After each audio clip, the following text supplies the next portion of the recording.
Your Royal Highness Meghan Markle, congratulations to you both. Thank you. Can we start with the proposal and the actual moment of your engagement? When did it happen? How did it happen? It happened a few weeks ago, earlier this month, here at our cottage. Just a standard, typical night for us. It's a cozy night. It was what we were doing, just roasting chicken and roasting having trying to roast chicken. Trying to roast a chicken, and it was just an amazing surprise. It was so sweet and natural and very romantic. He got on one knee. Of course. Was it an instant yes from you? Yes, as a matter of fact, I could barely let you finish proposing. I said, can I say yes now? She didn't even let me finish. I said, can I say yes, can I say yes now? And then there was hugs and I had the ring in my finger and I was like, can I give you the ring? And she goes, oh yes, the ring. So no, it was a really nice moment. It was just the two of us and I think I managed to catch her by surprise as well. So. Yeah. And this is how long after you first met? It would be a year and a half, a little bit more than that. No, just about a year and a half, yeah. Which for most people would be quite a whirlwind. Is that how it's felt to you? I don't think that I would call it a whirlwind in terms of our relationship. Obviously, there have been layers attached to how public it has become after we had a good 5-6 months almost with just privacy, which was amazing.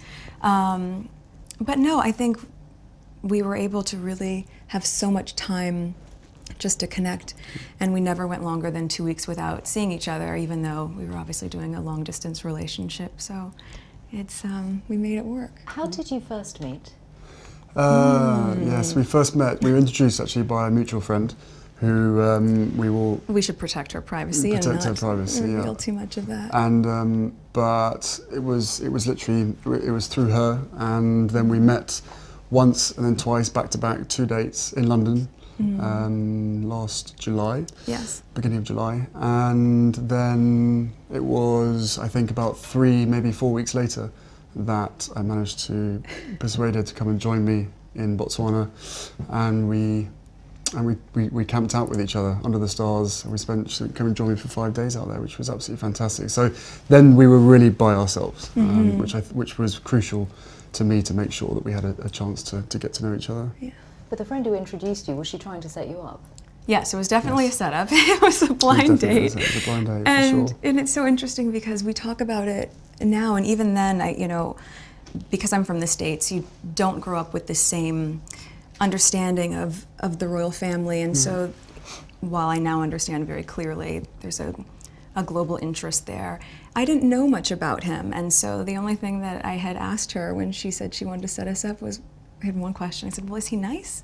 Because if he wasn't kind, it didn't seem like it would make sense. And so we went and met for a drink, and then I think very quickly into that we said, well, what are we doing tomorrow? We should meet again. What are we doing tomorrow? Let's meet again. And then it was like, right, diaries. We need to get the diaries out and find out how we're going to make this work, because I was off to Africa for a month. She was working, and we just said, right, where's the gap? And the gap happened to be in the perfect place.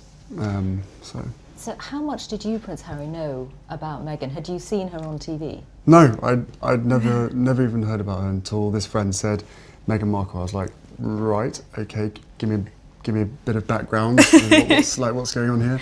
So no, I'd never watched Suits. I'd never heard of Meghan before, and I was beautifully surprised when I walked into that room and saw her, and there she was sitting there. I was like, okay, well, I'm going to have to up my game. I'm going to sit down and make sure I've got a good chat. I think for both of us, though, it was really refreshing because, given that I didn't know a lot about him, everything that I've learned about him, I learned through him, as opposed to having grown up around different news stories or tabloids or whatever else. Anything I learned about him and his family was what he would share with me, and vice versa. So for both of us, it was just a really authentic and organic way to get to know each other. And was that quite refreshing for you in the way that you've been brought up, with a lot of people knowing a lot about you? Was it refreshing? Or thinking they know. Or thinking they know. Exactly. Yeah, no, it was hugely refreshing to be able to get to know someone who isn't necessarily within your circle, doesn't know much about me, I don't know much about her. So to be able to start almost afresh, right from the beginning, and getting to know each other step by step. And then taking that huge leap of only 2 dates, and then going effectively on holiday together in the middle of nowhere, and showing a tent together and all that kind of stuff. It was No, it was fantastic. It was absolutely amazing to get to know her as quickly as I did. And starting a long-distance relationship, you were working on Suits, so you had, I imagine, a packed filming schedule. You've got lots of commitments of your own. How hard was it to keep things going? It was, yeah. It was just a choice, right? I think that very early on when we realized we were going to commit to each other, that we knew we had to invest the time and the energy and whatever it took to make that happen. And so yes, with the filming schedule, it was not the easiest because it of course included a lot of travel back and forth, but... I don't think you've had any idea what time zone you've been on for the last year and a half. No. Coming over here 4 days or a week and then going back and then straight into filming the next day, 4 a.m. wake-up calls on a Monday, Yes. straight into set, you know. And Right off the plane and straight to set, yeah, and just coming I'm just back trying and to doing it trying again. to stay as close as possible, but you know, on 2 different time zones and 5 hours apart does have its challenges. But we made it work and now we're here, so we're thrilled. But in the case of your relationship, unlike for most people, there's this whole layer of what it means to get involved with someone from the royal family. How much of a sense did you have, Meghan, of the enormity of what you were getting into, what it might mean for your life? I think I can very safely say, as naive as it sounds now, having gone through this learning curve in the past year and a half, I did not have any understanding of just what it would be like. I don't think either of us did that. We both said that, even though we knew that it would be. Yeah, I tried to warn you as much as possible, but I think both of us were totally surprised by the reaction after the first 5-6 months of when we had to ourselves of what actually happened from then. So I think you can have as many conversations as you want and try and prepare as much as possible, but we were totally unprepared for what happened after that. The scrutiny. Well, all sorts. Well, I mean, I think also because there's a misconception that because I have worked in the entertainment industry that this would be something I would be familiar with. But even though I'd been on my show for, I guess, 6 years at that point, and working before that, I've never been part of tabloid culture. I've never been in pop culture to that degree, and lived relatively quiet life, even though I focused so much on my job. And so that was a really stark difference out of the gate. But and I think we were just hit so hard at the beginning with a lot of mistruths that I made the choice to not read anything, positive or negative. It just didn't make sense, and instead we focused all of our energies just on nurturing our relationship. On us, yeah. On us. And some of that scrutiny, and you ended up making a very public statement about it, some of that scrutiny was centred around your ethnicity, Meghan. When you realised that, what did you think? Of course it's disheartening. You know, it's a shame that that is the climate in this world, to focus that much on that, or that would be discriminatory in that sense. But I think, you know, at the end of the day, I'm really just proud of who I am and where I come from, and we have never put any focus on that. We've just focused on who we are as a couple. And so when you take all those extra layers away and all of that noise, I think it makes it really easy to just enjoy being together and tune all the rest of that out. But now that it is all official, Prince Harry, do you have that sense that the combination of the two of you, your different backgrounds, that you together represent something new for the royal family? I don't know if it's something new. I think it's you know, for me it's an added member of the family. It's another team player as part of the bigger team. And you know, for all of us, all we want to do is be able to carry out the right engagements, carry out our work, and try and encourage others and the younger generation to be able to see the world in the correct sense, rather than perhaps having a distorted view. So you know, the fact that I fell in love with Meghan so incredibly quickly was sort of confirmation to me that everything, all the stars were aligned, everything was just perfect. It was this beautiful woman just sort of literally tripped and fell into my life. I fell into her life, and the fact that I know the fact that she'll be really unbelievably good at the job part of it as well, is obviously a huge relief to me, because she'll be able to deal with everything else that comes with it. But no, you know, we're a fantastic team. We know we are, and we hope to, you know, over time, try and have as much impact for all the things that we care about as much as possible. I am very excited about that, yeah. And Meghan, given your acting and the profile you had, you'd already been involved in various causes, you'd been an ambassador for UN Women. What about this new role? I mean, you're going to have a bigger platform, a bigger voice. What do you want to do with it? I mean, Sing. Can you imagine? No, I'm not a singer. I think what's been really exciting as we talk about the transition of this out of my career but into the role is that, as you said, the causes that have been very important to me I can focus even more energy on, because very early out of the gate I think you realize once you have access or a voice that people are willing to listen to, with that comes a lot of responsibility, which I take seriously. And at the same time, I think in these beginning few months and now being boots on the ground in the UK, I'm excited to just really get to know more about the different communities here, smaller organizations who are working on the same causes that I've always been passionate about under this umbrella. And also being able to go around to the Commonwealth. I think it's just the beginning of a... There's a lot to do. Really? There's a lot to do. And it's an immense change. You're getting a new country out of it, a husband obviously, but also giving up your nice. career. This is nice. Yes. But I don't see it as giving anything up. I just see it as a change. It's a new challenge. It's a new chapter, right? And also keep in mind, I've been working on my show for 7 years. So we were very, very fortunate to be able to have that sort of longevity on a series. And for me, once we hit the 100 episode marker, I thought, you know what, I have ticked this box and I feel really proud of the work I've done there. And now it's time to, as you said, work as a team with you.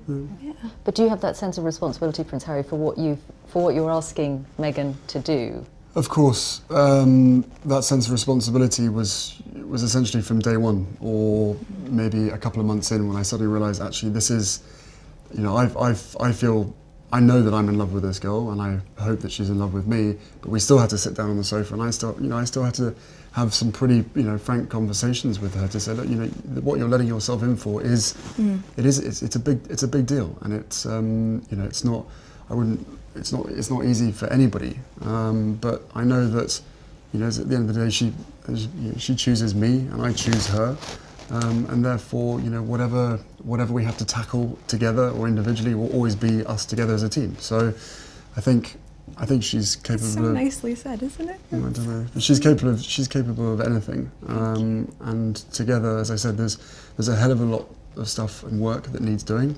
At the moment, for us, it's going to be making sure that our relationship is always put first. But no, look, both of us have passions for wanting to make change for good, and you know, with lots of young people running around the Commonwealth, that's where we're going to spend most of our time, hopefully. And it was really one of the first things we connected on. It was one of the first things we started talking about when we met, was just the different things that we wanted to do in the world and how passionate we were about seeing change. I think that was that's what got date 2 in the books, probably. Plenty to talk about.